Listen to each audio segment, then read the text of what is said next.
In its current state, the video game industry has been going through one of its greatest golden ages, but it's not being run by AAA studios.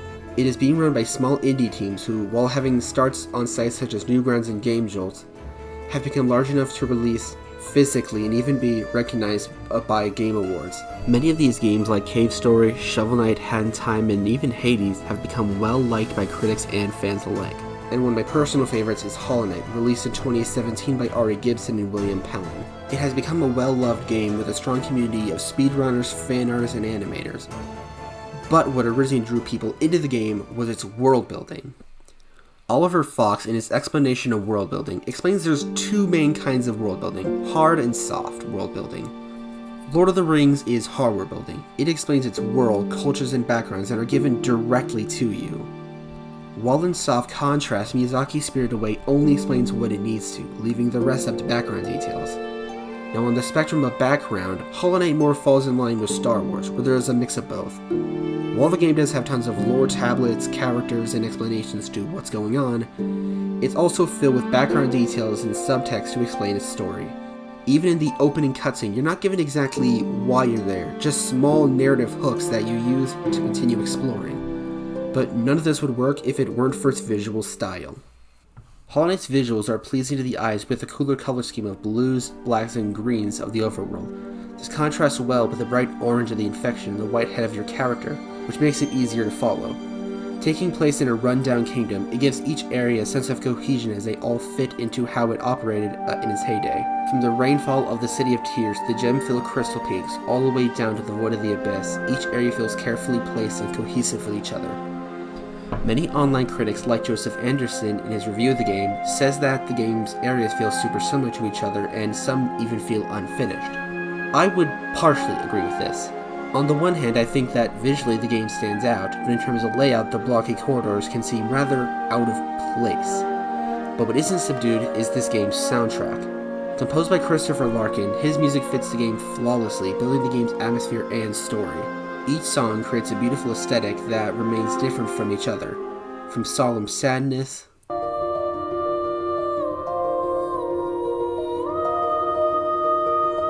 to nature's beauty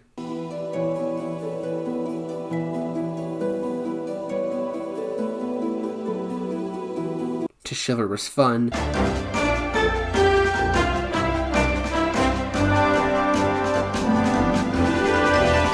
and even up to an orchestral epic.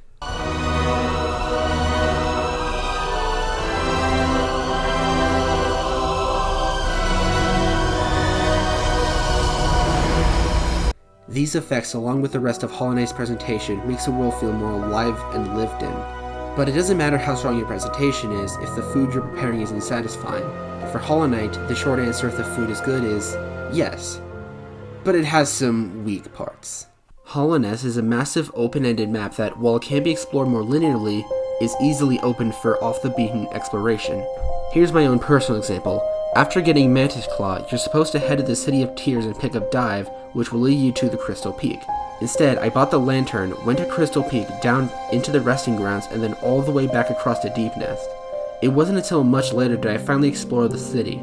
This open-ended design works well since it allows you to enter late-game areas with the expectation that you can handle the challenge.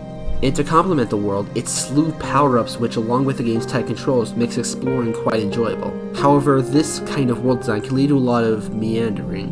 In his review of a variety of Metroidvanias when talking about Hollow Knight, YouTuber Neural critiques that the game's world is boring with long stretches of nothing. Despite the mixed reception to his video, I actually personally agree with him and it's actually my biggest problem with Hollow Knight.